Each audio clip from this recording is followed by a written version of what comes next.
Hey y'all, it's Michelle from Monkey's Creations. I'm still working on Halloween projects for the house.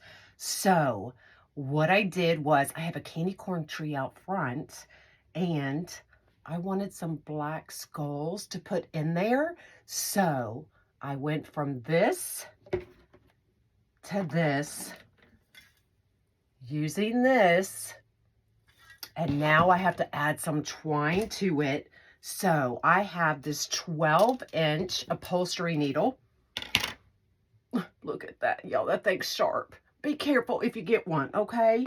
So what I'm going to do is I'm just going to take some twine, run it right through that, just like that. And then we're going to poke these through the back of the skulls.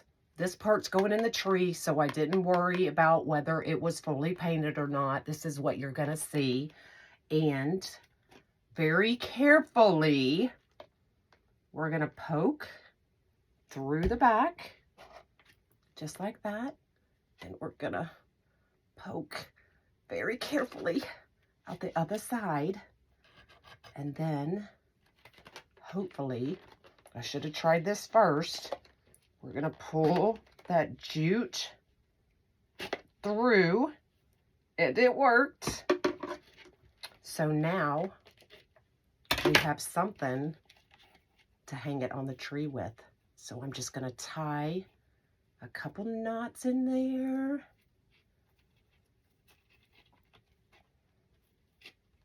Easy peasy.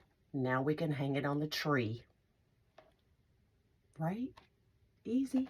So turn this into this, and now we have a tree ornament. Woohoo!